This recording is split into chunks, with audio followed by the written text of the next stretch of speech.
네, 법원행정처장님. 예.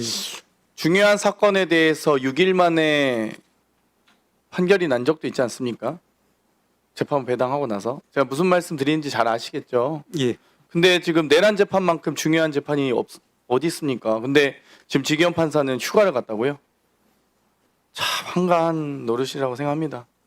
그렇지 않습니까? 예. 조금 전에 그 경위나 그 배경에 대해서 알겠습니다. 예, 네. 제가 말씀을 장관님, 오늘 어찌됐건 특검의 강제 구인이 실패로 돌아갔습니다. 그 대국민 담화에서는 떳떳하고 당당하게 조사받고 재판받겠다라고 했던 그 수계의 모습은 온데간데 없고 정말 참 내이나 잊고 있고 추접스럽다는 생각밖에 안 듭니다. 솔직히.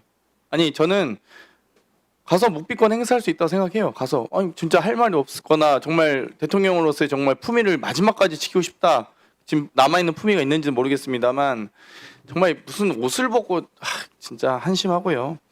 형 집행법에도 수용자는 머리카락과 수용물 등을 단정하게 유지해야 된다. 혹은 청결 유지에 대한 이런 조항들 있는 거 아시죠? 예. 청결 의무도 있고 또 법무부 훈령에서도 이 수용 질서 확립을 위해서 교육하고 단속해야 된다는 조항 있는 거 아시죠? 예. 여기에 대한 지도 단속, 관리 감독에 대해 철저히 할 수 있도록 좀 예. 해주셨으면 차제 좋겠고요. 면밀히 검토해서 네. 잘 시행하겠습니다.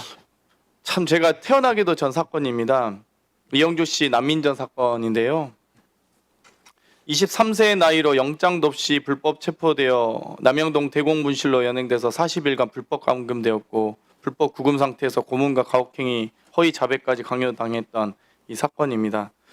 아직도 2025년도에 대한민국에서 제가 태어나기도 전에 일어난 사건에 대한 명예회복 이 법원에 의해서 46년 만에 무죄가 선고됐는데 이 검찰이 또 상고했습니다. 정말 죄가 중하고 정말 이건 도저히 무죄가 선고될 수 없다라는 검사의 소신이라면 모르겠습니다만 그럼에도 불구하고 과연 이게 상고까지 해서 이렇게 사실상의 2차 가해 혹은 피해자에 대한 괴롭힘 뭐 누가 그러지 않았습니까?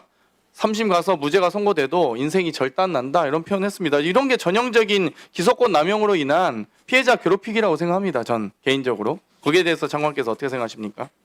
기본적으로 그 위원님의 인식에 공감합니다. 저도 장관 취임 이후에 형사 사건에 있어서도 사실관계가 사실상 확정된 사건들 이런 거에 관련해 갖고 양형을 다툰다든가 또는 특히 뭐 증거관계에 이견이 없는데 의례적으로 상고하는 것들에 대해서 절대 그렇게 해서는 안 된다는 지를 여러 번 했고요.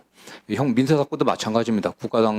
국가를 당사자라는 소송과 관련해 갖고 이게 남상수하지 않게 했는데 이게 제가 취임하기 전에 일단 상고가 돼 있더라고요. 다만 이제 확인해 보니까 검찰에서도 처음에 재심 인용 의견을 냈고 재심 신청했을 때 그 다음에 일부에 대해서는 무죄 선고를 했는데 다만 이 해당 그 검사 입장에서는 일부 공동 피고인의 자백 증언이 있고 그런 뭐 증거관계상의 어떤 문제 때문에 증명력을 좀 다퉈봐야 될 필요가 있다고 해서 상고를 한 것 같습니다.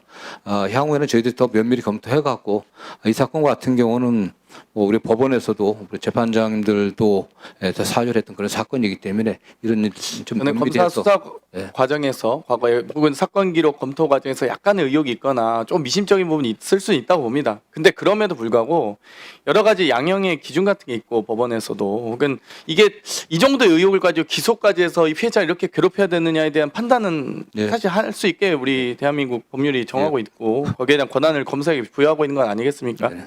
아무튼 그런 부분을 잘 검토할 수 있도록 예, 꼭 그렇게 하겠습니다. 네.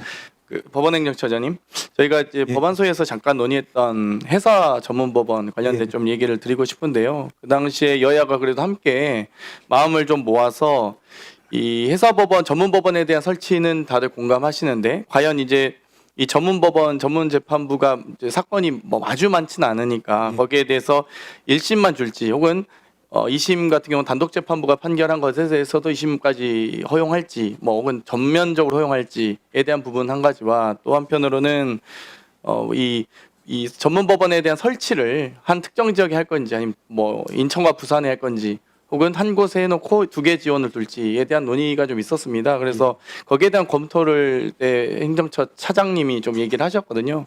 그 당시 좀 뭐 빠르게 했으면 좋겠다라는 의견도 나왔었고 했는데 뭐 저는 막 급하게 할 필요는 없다고 생각합니다만 뭐 지금 또 휴가 기간이고 하니까 처장님께서도 각별히 좀 신경 써주셨으면 좋겠다. 예. 위원님 말씀하신 바와 같이 소위에서도 그 법안의 구체적인 내용에 대해서 특히 이제 심판권의 범위라든지 또 관할의 어떤 설정이라든지 이런 부분에 대해서 신속하게 검토해 줬으면 좋겠다라는 그 요청을 들었습니다. 그래서 지금도 저희들이 최대한 그 문제를 선결 문제로 검토를 하고 있다는 말씀을 드리겠습니다. 네, 위원님들이 토론을